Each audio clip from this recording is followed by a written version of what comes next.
राजेश शास्त्री जी ने ऐसा बाण छोड़ा है जो कई एक कथा वाचकों के पीड़ा बनकर बैठे हुए हैं। नमस्कार दोस्तों, स्वागत है हमारे YouTube चैनल श्रद्धा ज्ञान दर्पण में।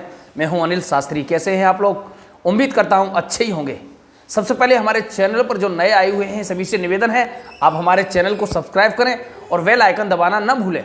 दोस्तों, जैसा कि कल माधव कैसेट कंपनी घिरोर के माध्यम से एक वीडियो अपलोड होता है, वो वीडियो राजेश शास्त्री जी का होता है। 20 मिनट की क्लिप है। बहुत कुछ बोला है राजेश शास्त्री जी ने और यहां तक भी कह दिया है अगर किसी की औकात हो तो इन 5 प्रश्नों के जवाब दें। और उन्होंने 5 प्रश्न छोड़े हैं, लेकिन कुछ कथावाचकों को यह बात लग गई बहुत तेजी से, लेकिन उन पर रहा नहीं गया।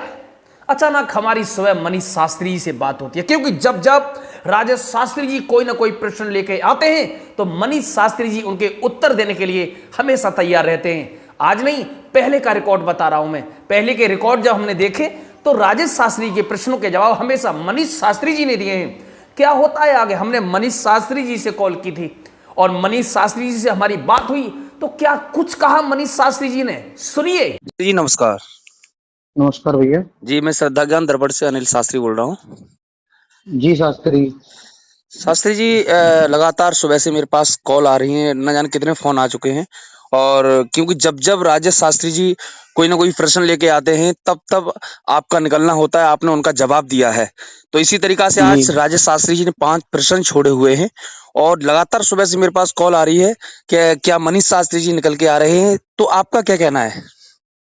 देखो शास्त्री, उसमें मेरा पहला कारण ना आने का, थोड़ा भी मैं संकटों की घड़ी से जूझ रहा हूँ। चाचा जी एक्सपायर हो गए थे, अभी 7-8 दिन हो गए उन्हें। जी जी। और दूसरा कारण ये है कि जब जब इन्होंने क्लिप लेकर के आई तब मैंने थोड़ा गैप दिया है, समय दिया है। अगर मेरे अलावा और कोई भाई जवाब देता है तो मुझे कोई शौक नहीं है जवाब देने का, वो जवाब दें। जी। फिर उसके बाद में दूसरा कारण ये है कि हमारे जो गुरु हैं, बाबा गुरु हैं पप्पू शास्त्री जी, उन्होंने मना कर रखा है कि मतलब कोई जवाब नहीं देना है। उसके बावजूद भी मैंने भी क्लिप देखी है इनकी। उस क्लिप में उसका एक तो टाइटल है वो बड़ा अशोभनीय है, उसमें ये दिया गया है अगर किसी गायक ने अपनी माँ का दूध पिया हो तो जवाब दे। जी। ऐसे चेतावनी भरे शब्द जब मैं देखता हूँ, पढ़ता हूँ तो थोड़ा मतलब शरीर में तामस आता है मुझे भी। तो ऐसे लोगों का जवाब देना चाहिए। और शास्त्री जी ने अपने मुखारबिंद से एक शब्द और कहा है आपने जी, किसी की औकात हो तो इसका जवाब दे। जी जी। तो ऐसे शब्द हैं और मैं प्रतीक्षा इसकी करूंगा आपके चैनल के माध्यम से। जी। अगर ये ऑडियो आप यूट्यूब पे प्रसारित करें तो मैं उसमें मतलब जनार्दन भगवान का नाम है और जनता को जनार्दन कहा गया है, तो एक जनता का रूप देख करके मैं ये चाहूंगा कि जनता के कितने कमेंट आते हैं मेरे पक्ष में कि जवाब देना चाहिए। जनता अगर कहती है कि जवाब देने चाहिए तो मनीष से ये इनके प्रश्न जितने भी हैं ये हमसे परे नहीं है। हम इनके प्रश्नों के भली भांति उत्तर देना जानते हैं और दे देंगे। अगर जनता कमेंट बॉक्स में मतलब अपनी राय प्रकट करेगी पक्ष में, तो अन्यथा जनता ये कहेगी कि आपको नहीं लेके आने तो मैं कदापि नहीं उत्तर दूंगा। जी जी। जनता अगर कहेगी कि आप प्रश्न लेके आओ तो आप आएंगे जरूर? बिल्कुल बिल्कुल लेके आऊंगा मैं।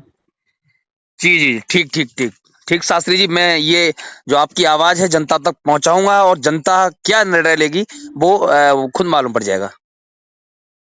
जी। और कुछ कहना है शास्त्री जी? बस मुझे वैसे तो मैं ये कहना चाहूंगा कि इस तरीका से जो टिप्पणियां एक दूसरे के ऊपर चल रही हैं वो बड़ी ही अशोभनीय है, निंदनीय है। हमारे शास्त्रीय समाज पे एक धब्बा लगता है इससे। अगर कोई अच्छे से तर्क करना चाहता है यूट्यूब पर तो इस तरीका से तर्क करे तो अच्छी। अगर कुतर्क कोई करता है एक दूसरे को उल्टा सीधा अपने आप को श्रेष्ठ घोषित करने में लगा, ये गलत है। अगर कोई ज्ञान की बात में अगर कोई प्रश्न कर रहा है तो कम से कम मुझे कहीं तक ठीक लगता है, तो उससे भी हमें जो जनता है उन्हें उससे कुछ मिलता है। अब बिना वजह में लड़ाई झगड़ा करना ये तो गलत है। जी जी बिल्कुल। मैं यही कहना चाहूंगा अगर जनता मतलब मुझे कहेगी, आदेश करेगी तो मैं इनका जवाब भली भांति दूंगा। ठीक शास्त्री जी, आपकी आवाज ही मैं जनता तक पहुंचाऊंगा। ओके, नमस्कार। नमस्कार। सुना आपने क्या कुछ कहा है मनीष शास्त्री जी ने? मनीष शास्त्री जी के ऊपर जो परिस्थितियां हैं वो भी बताई हैं कि इसलिए मैं नहीं आ पाया। दूसरी बात, मनीष शास्त्री जी ये भी कहना है कि मैं हमेशा राजेश शास्त्री के प्रश्नों का जब भी जवाब दिया है तो 2 दिन के बाद दिया है। और उन्होंने ये भी बताया कि हमारे बाबा गुरु महाभारत सम्राट श्री पप्पू शास्त्री जी, उनका कहना है कि ऐसे विवादों में बेटा ना पड़ो। लेकिन फिर भी मनीष शास्त्री जी बोल रहे हैं फिर भी हमसे ये सहन नहीं हो रहा और हम बहुत जल्दी, अगर कोई और कथावाचक इन प्रश्नों का जवाब लेके आएगा तो कोई बात नहीं, अगर नहीं आएगा तो मैं 2 दिन बाद इनके प्रश्नों का जवाब दूंगा। तो बने रहिए, क्या होता है। मनीष शास्त्री जी आएंगे राजेश शास्त्री के प्रश्नों के जवाब लेकर के, और कमेंट बॉक्स में अपनी राय दें, क्या मनीष शास्त्री जी जवाब दें राजेश शास्त्री के प्रश्नों के? आप लोगों से हम पूछना चाहते हैं। फिर मिलूंगा एक नई वीडियो के साथ में, तब तक के लिए जय श्री राधे।